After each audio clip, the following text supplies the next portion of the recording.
general life, information, vegetable, animal, and mineral. I know the kings of England, and I quote the fights historical, from Marathon to Waterloo in order categorical. I am very well acquainted too with matters mathematical. I understand equations both the simple and quadratical, about binomial theorem and scheming with a lot of news. Lot of news, lot of news. Ah, with many cheerful facts about the square of the hypotenuse.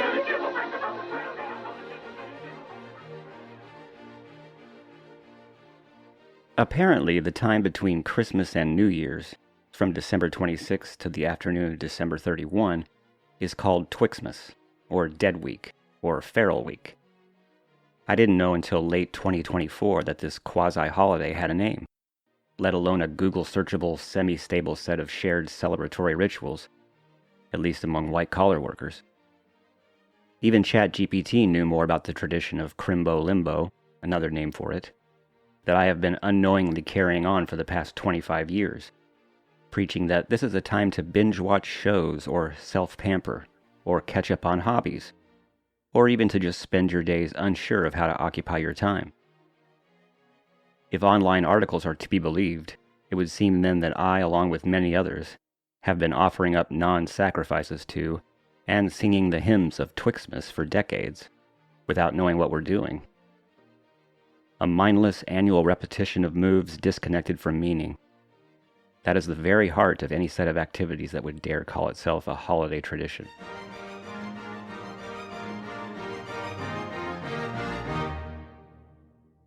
The way I typically celebrate Twixmas is by buying and reading a bunch of books. Well, I buy a bunch of books and then stick most of them in a queue for future reading, which I get to eventually. Okay, well, I will get to all of them eventually, I promise. This book buying habit of mine, incidentally, also has a name I didn't know about until now. In informal Japanese, it's called Tsundoku, and it has a communal history too, as is demonstrated by this 1921 quote attributed in part to book collector Alfred Edward Newton. Quote, "Even when reading is impossible, the presence of books, acquired by passionate devotion to them, produces such an ecstasy that the buying of more books than one can peradventure read is nothing less than the soul reaching towards infinity, and that this passion is the only thing that raises us above the beasts that perish, an argument which some have used in defense of the giddy raptures invoked by wine." End quote. Such giddy raptures overtook me a bit this year as I laid hands on a copy of Navajo Indian Ethno-Entomology, a book which catalogs 701 insects that the Native American Navajo had at one time classified and committed to memory. I also got 2 books dealing with cultural evolution that seem promising. One is Transcendence, How Humans Evolved Through Fire, Language, Beauty, and Time, by Gaia Vince, a UK journalist and science writer. The other book on cultural evolution is called On the Origin of Teepees, by science writer and filmmaker Johnny Hughes. And rounding out my more serious Twixmas purchases, I picked up 2 education titles, the more valuable to me of which is, without a doubt, a book first published in 1935 called Education and Emergent Man, by one William Chandler Bagley. It is this book from whence the title of this episode, The Literature of Power, comes.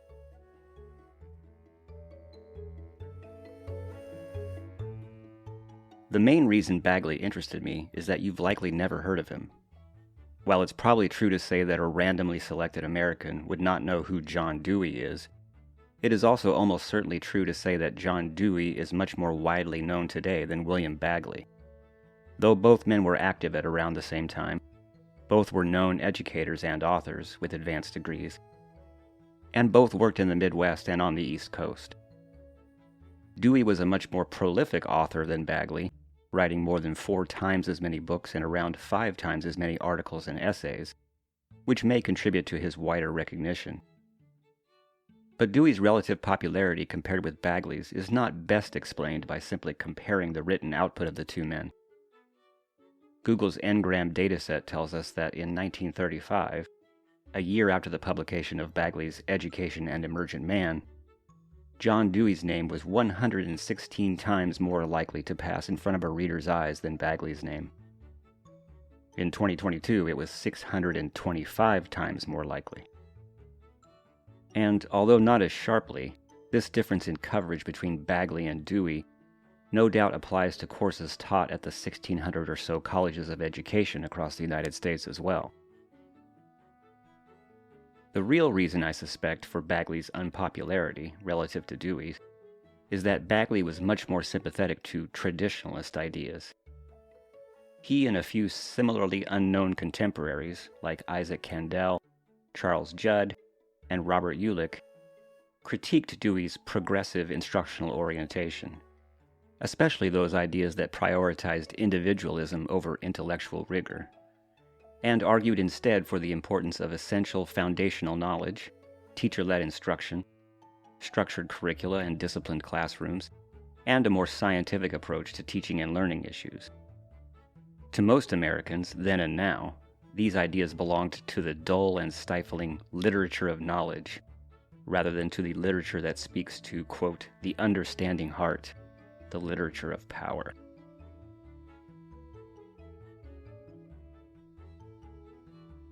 The literature of power versus the literature of knowledge is a distinction brought first to us by Thomas De Quincey in 1848.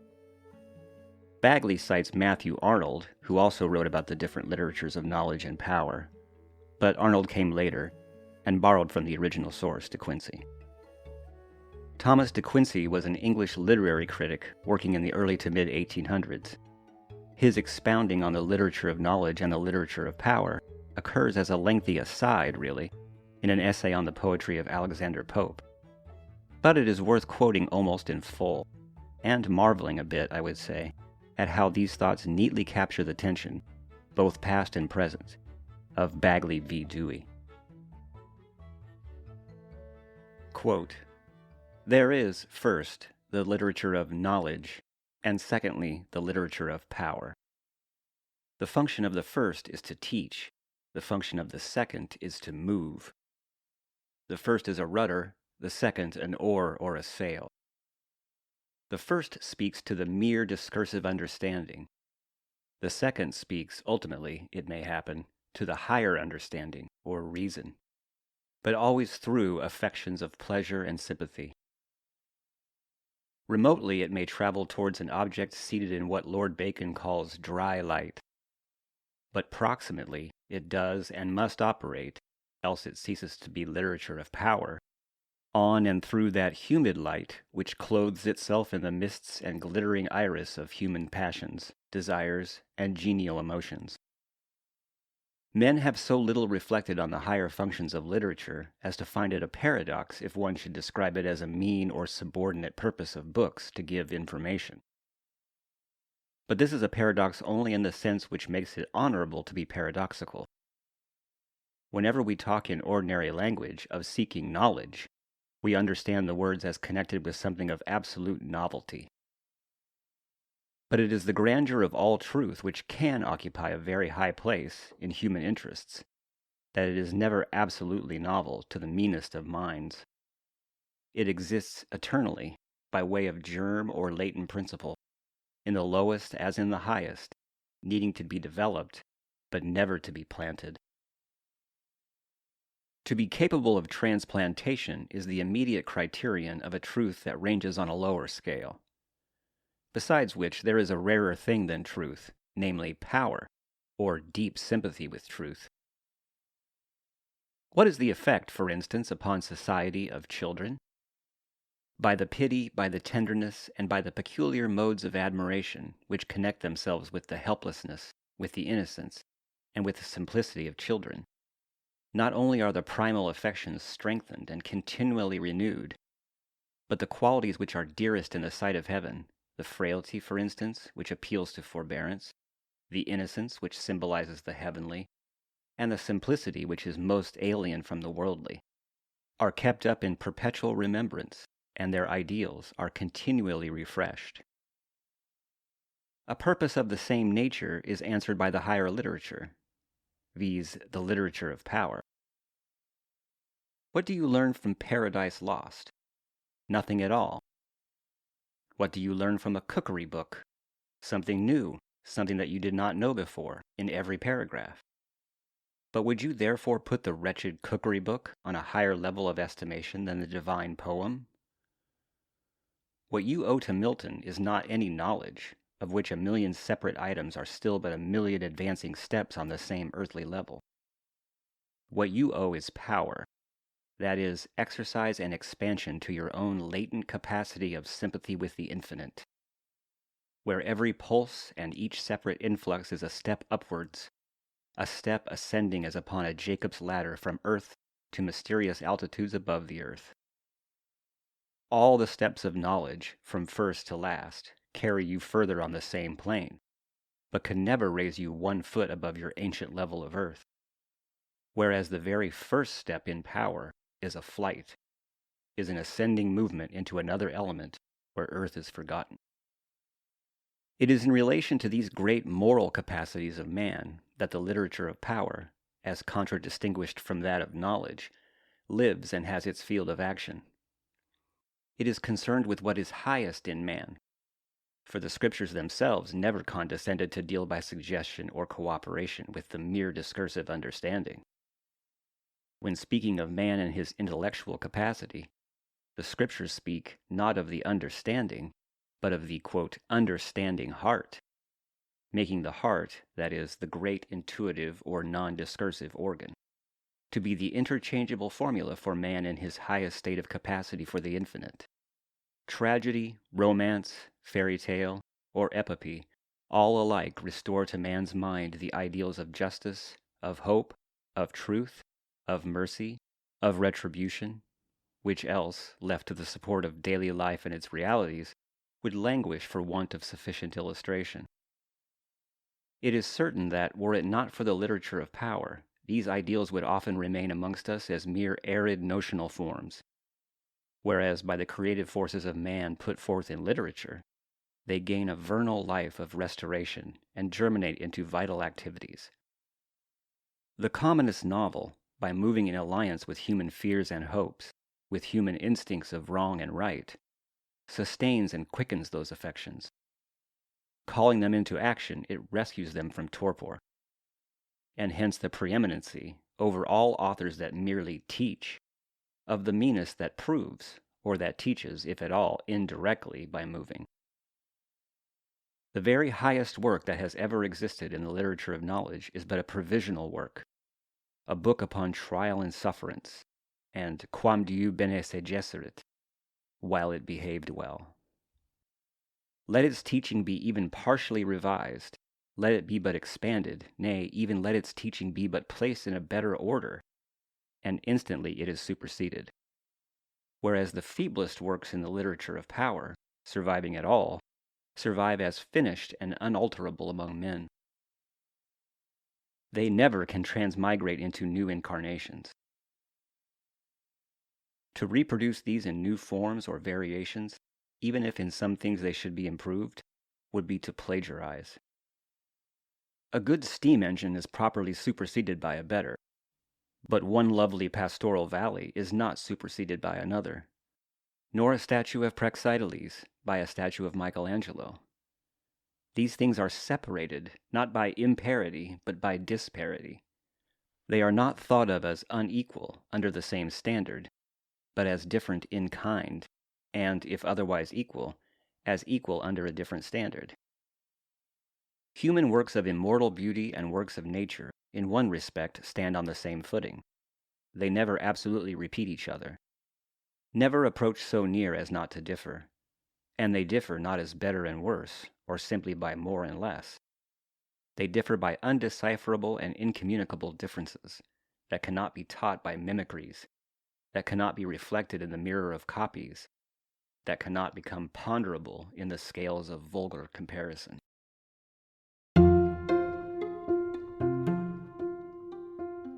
Though the words in this long digression from De Quincey likely did not influence Dewey directly, they, along with De Quincey himself, fit squarely within the Romantic movement, which did indeed greatly influence thinkers in the progressive era, like Dewey. Romanticism's intense obsession with individualism and self-reliance, its reverence for the natural over the human made, and its moral idealism can all be found in De Quincey's words here, and then later in the ideas of John Dewey, all the way to present-day educational progressivism. Let's start with individualism, which is the most subdued of the three themes in De Quincey's essay, and is the most difficult, I think, for Western educated audiences to problematize, given the extent to which individualism is the very water we moderns swim in. It takes great effort to even imagine an alternative to it. De Quincey had much less struggle with communalism than we do today, and he writes about the literature of power in both collective and individualistic terms. For example, he speaks of the literature of power as concerned with what is highest in man, and as having its field of action in the great moral capacities of man. But he also says that you owe John Milton power through his poem Paradise Lost, and talks of your own latent capacity of sympathy with the infinite. Most revealing of De Quincey's individualistic tack in the essay is his reference to the understanding heart from the Hebrew Bible, which can be found in 1 Kings chapter 3, sometimes there as the discerning heart. This is the organ to which the literature of power speaks, and in the late Iron Age, when the books of Kings were being written, the heart was also the individual's control center, the seat of an individual's thoughts, emotions, and soul. Indeed, the understanding heart is generally associated with one individual, Solomon, who actually receives his legendary Solomonic wisdom, his understanding heart, right there in verses 9 through 12. Romantic individualism awards us all an understanding heart from birth, which is called out and developed by exposure to tragedy, romance, fairy tale, the innocence of a child, and, according to De Quincey, even the worst novel ever written. It is not amenable to mere teaching, unless it is indirect teaching, nor does it engage well with the mere discursive understanding or the mere arid notional forms brought to us by the literature of knowledge. The literature of power deals with the higher understanding, but always through affections, passions, desires, emotions, intuitions, fears, hopes, and instincts. All of this is consonant with both Deweyan and modern-day progressive individualism in education. Bagley observed, in Education and Emergent Man, that, quote, both in theory and in practice, American education has always leaned strongly toward individualism. The individual has, so to speak, overshadowed the welfare of the social group as a whole. The fine phrase, equality of educational opportunity, has usually meant opportunity to get ahead of others. The notion of organized education as an agency of social welfare and social progress has had far less influence in getting for education either public funds or private donations than has the slogan, "Give every boy and girl a chance." And consider Bagley's footnote to this quote in light of the educational fallout during the COVID crisis. Quote, during the third year of the Great Depression, it was repeatedly pointed out that the United States was the only important country that permitted schools to be closed and teachers to remain unpaid. Indeed, certain countries that were at once backward and impoverished increased their educational budgets and their school building programs at the very time that American schools were being closed, and expenditures either cut to the bare bone or suspended entirely. The writer has suggested the hypothesis that American education has deified the individual, and has for that reason become, in effect, a species of philanthropy. In other countries, investments in public education are more clearly recognized as a most significant form of social insurance. In times of great stress, the philanthropic motive loses much of its force. Not so the more virile recognition of the importance of education as a safeguard of social stability. End quote. If education is seen as a source of millions of individual charitable donations that help students get ahead, rather than as the engine of cultural cohesion, it will be among the first of the institutions from which we grab needed money and resources when the going gets tough. Like the Romantics and the Progressive-era individualists, modern educators talk ceaselessly about drawing intuitions out of students, not transplanting knowledge from one mind to another. That's mere teaching, merely giving information. A similar aversion to direct teaching, an attraction to engaging students' passions, a fondness for stories and storytelling, and an obsession with higher forms of personalized understanding are all alive and well in modern education. These orientations, as Bagley notes, are meant to free individuals from the impersonal, authoritative power of the state, to free them from uniformity, against which, as Bagley writes, quote, "There has developed in American education a highly emotionalized prejudice. This has been compounded by contemporary educational theory, which has been outspoken against fixed curricula of any sort." End quote.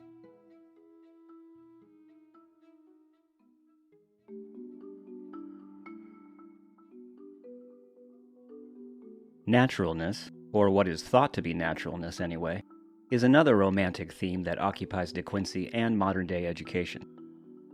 For De Quincey, the quickly outdated knowledge needed to build a steam engine is contrasted with the power of one lovely pastoral valley, or of the tenderness, helplessness, innocence, and simplicity of children, characteristics which are most alien from the worldly.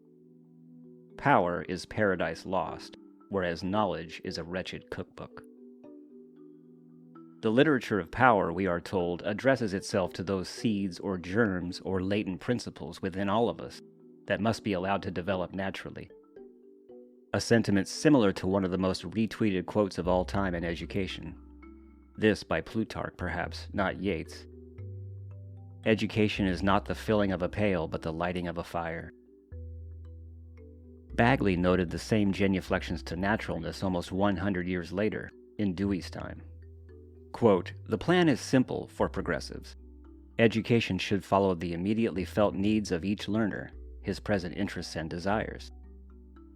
In meeting these immediate needs and feeding these interests and desires, learning activities will be generated in a thoroughly natural way.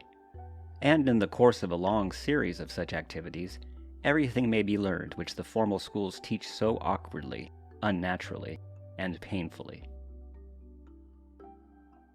Today, naturalness is quietly enforced in almost every situation by removing, or suggesting to remove, adult knowledge and guidance. So education chatter is full to the brim with pleas to honor students and their agency, full of ideas about personalization and ways students can progress at their own pace, and full, truly, of an intense, moralized anger toward direct or explicit instruction. Quote, "The efficiency of the teacher, indeed, has been measured in part by the talking that he did not do," writes Bagley.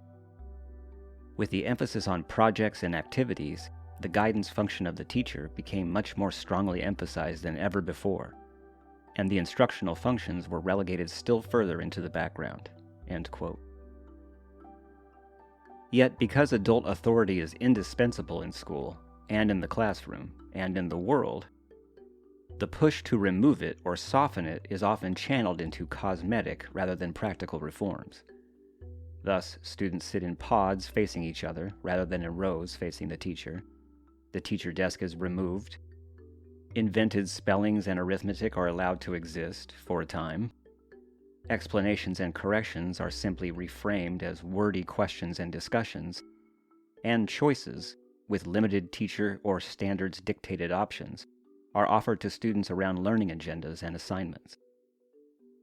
In the background, students are of course compelled by law to be in school. Grading systems, learning outcomes, and disciplinary recourses all remain teacher-directed, and students and parents continue to see teachers as institutional representatives and content arbiters. The result is a system of diffused authority where power operates through redesigned interfaces rather than diminished presence. Teacher authority and expertise, undissipated, are concealed and embedded in the learning environment, along with student success criteria, making them less visible to anyone not socialized in a white middle-class environment.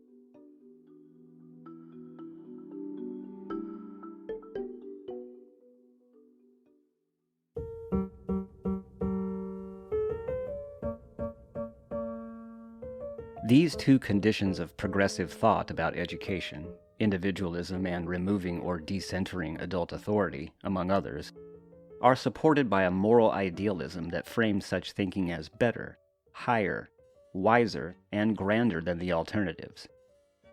The higher understanding, the higher functions of literature, the grandeur of all truth which can occupy a very high place in human interests.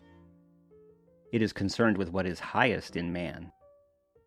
Knowledge, on the other hand, ties you to the same plane, the same ancient level of earth, is always provisional and in danger of collapsing, whereas the feeblest works in the literature of power are finished and unalterable. Knowledge is subject to the scales of vulgar comparison, while power is undecipherable and incommunicable, and not directly teachable. The effects of such moralizing around natural development and individual experience, and against knowledge, can be heard, as E.D. Hirsch Jr. points out in his book American Ethnicity, in Gilbert and Sullivan's 1879 operetta, Pirates of Penzance.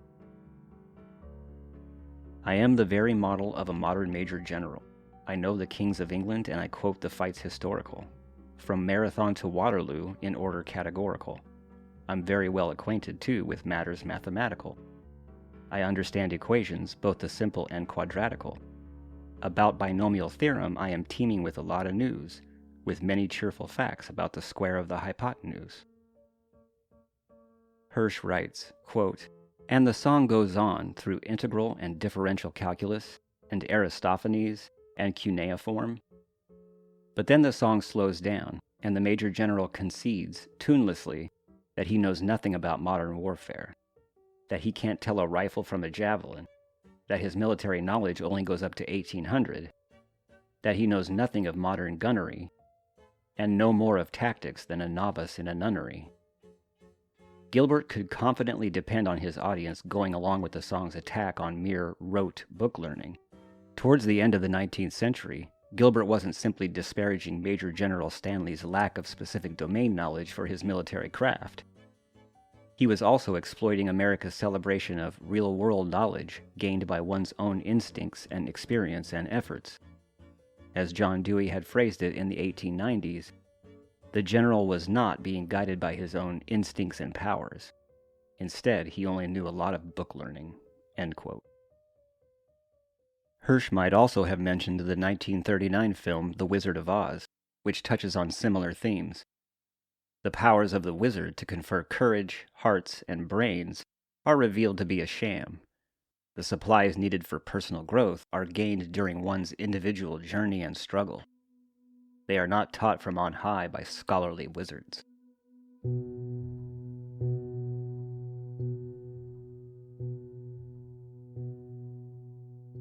What, if any, are the alternatives to these romantic and progressive notions? In the 200 years or so that we have covered, we have not heard from critics of either individualism or so-called naturalness, or both, any positive vision of an alternative to these ideals in education. The reason for this, as was mentioned at the beginning, is that the alternatives are much less attractive and seductive. Discipline, knowledge, teacher-led instruction, structured curricula, intellectual rigor, scientific approaches to instruction. These are not good backdrops for operettas or movies that anyone wants to see, except insofar as they place the hero in a boring, intimidating, or coercive literature of knowledge prison from which the literature of power sets them free.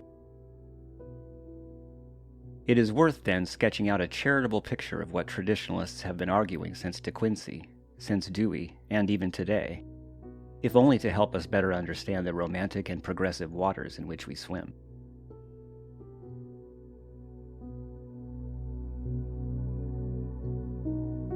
What traditionalists tend to see are communities rather than individuals, including a single global community. And instead of individuals exploring nature on their own, traditionalists see people primarily learning from and being influenced by others in their communities. De Quincey scolds the literature of knowledge for being always provisional and capable of only carrying us in steps along the same plane. But these are useful, not contemptible aspects of shared knowledge within a community. Knowledge helps to tether us all to the same reality, and must always be open to correction and refutation. In pedestrian political discussions, when someone is caught complaining a little too much, maybe, about taxes, it has not been uncommon to hear as a reply that the tax hater must also be not too fond of roads and bridges, and fire and police forces, let alone national defense or social services. Traditionalists in education might take the same approach. If you don't like having to remember what a knowledgeable other tells you about algebra, or germs, or history, or Jesus, and if you don't like being judged on what you know by the group, then maybe you're not too fond of civilization. Because that's how civilization, human civilization, works. And it's the way it has worked from the very beginning of humanity. Humans are primates, and primates live in social groups. Well, some of them don't, but we certainly do. And we evolved to live in groups, not as lone individuals. Our larger brains and our extended childhoods, compared with other primates, are both likely effects of our need to live in groups, track social dynamics, and learn from others. But we don't really need to survey the research to convince ourselves of our desperate and innate need for others. We just have to pay attention and be honest with ourselves. Those clothes you wear, did you make them yourself? What about the building or car you're currently in? Did you make that? Even many, if not most, of the things you know exist solely because of testimony, or the word of others. Consider this passage written by Australian philosopher C.A.J. Cody in his 1992 book titled Testimony, A Philosophical Study. Quote, "I am visiting a foreign city that is new to me. Amsterdam will do. When I arrive at my hotel, I am asked to fill in a form giving my name, age, date of birth, citizenship, passport number, and so on, all of which is accepted by the hotel clerk as true because I say it is, and will be accepted by others as true because he says that I say it.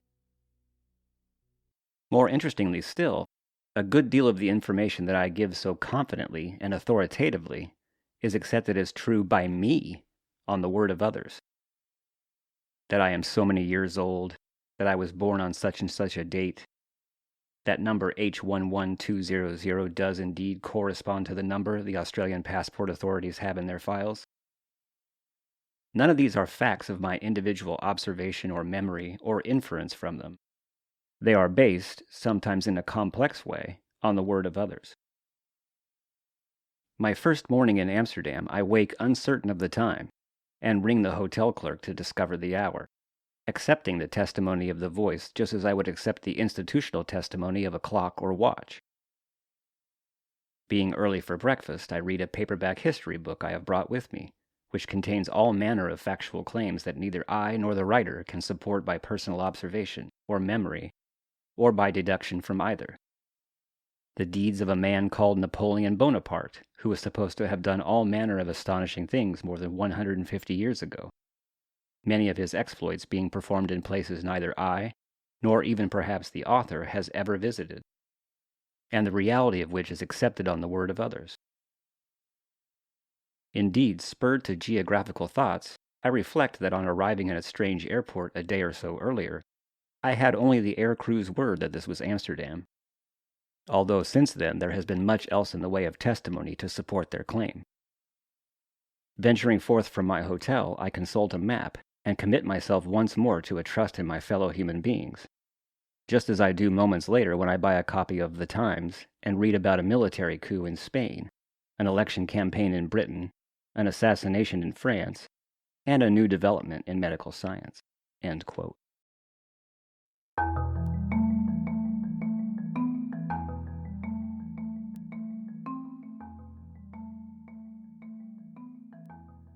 There is nothing in this tale that is personalized for the author. His name, age, passport number, etc. serve only to identify him at the hotel. They do not carve out a special personalized pathway for his journey. He is one among thousands who landed in Amsterdam that day, in the same way. Among thousands, maybe, who picked up a copy of The Times. His breakfast is one that many hotel guests eat, his history book one that many people have likely bought and read. Cody's everyday life, like ours, is lived as a member of a group and is supported, like ours, by a level of uniformity and predictability that should not surprise us at all when we know that we live in groups and not so much as lone individuals. And what about authority? The author of the tale relies on others for virtually every move he makes and every item of knowledge he possesses. Could you even really argue that it is different for you? Whatever else we can say about romantic individualism and the decentering of authority, we cannot with a straight face say that they are natural. It may seem like we have strayed far away at this point from the literature of knowledge versus the literature of power. But that's only because the literature of power is much less useful to us in our everyday lives. Perhaps its rarity makes it seem more precious.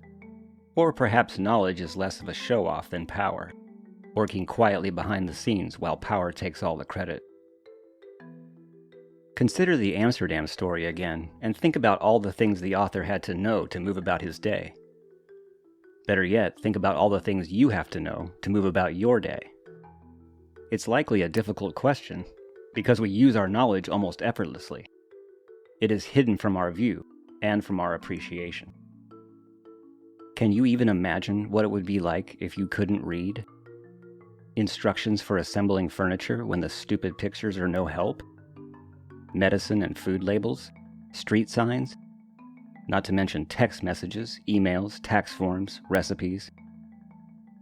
No doubt people have been able to maneuver in the modern world without the ability to read, but it is incredibly costly in terms of extra time and extra people needed.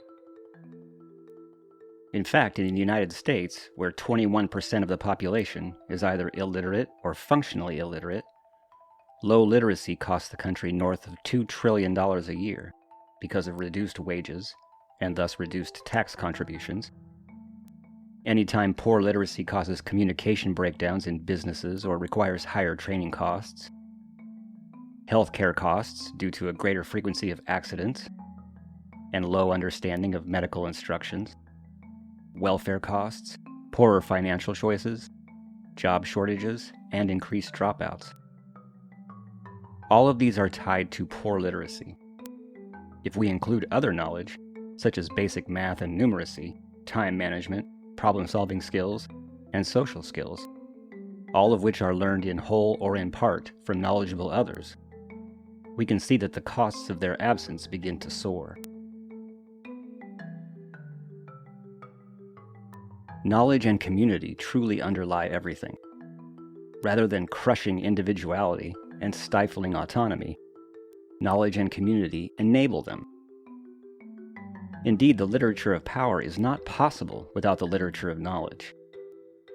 How can Paradise Lost exercise and expand your latent capacity of sympathy with the infinite if you cannot read or understand it? How can you be moved by the innocence of children if you don't know what innocence is, or its opposite? Tragedy, romance, and fairy tale cannot possibly restore to your mind the ideals of justice, hope, truth, mercy, and retribution if you don't have the background knowledge necessary to understanding these stories, let alone the ideals they are supposed to call forth and nurture. For our students, too, it is the same story. While they, like us, can never live totally without others' knowledgeable authority or community, they can, through knowledge, become knowledgeable authorities in their own right, helping to move their communities in beneficial directions, regardless of what they choose to do for a living. You don't have to have a high status to find freedom through knowledge. Individuality and independence are the sweet, somewhat illusory byproducts of understanding, and thus taming the blooming, buzzing confusions of the world. They are not prizes to be awarded to the deserving. I started this essay by identifying two traditions in which I was an unknowing participant, Twixmas and Tsundoku. And here at the end, I find myself a part of another tradition, a community of thinkers like Bagley, Kendall, Sweller, and Engelman, and their ideas, critiquing what we believe to be harmful orientations towards education. Perhaps you find yourself a part of the opposing tradition, with De Quincey, Rousseau, Dewey, and their ideas, advocating for the ideals of individualism and autonomy for students. Yet we are bound together in a centuries-old tradition of debate about how best to educate the next generation and future generations. As soon as we acknowledge this reality, that we live in a traditionalist world, we can creatively embrace the literature of knowledge and help it to peacefully coexist with the literature of power.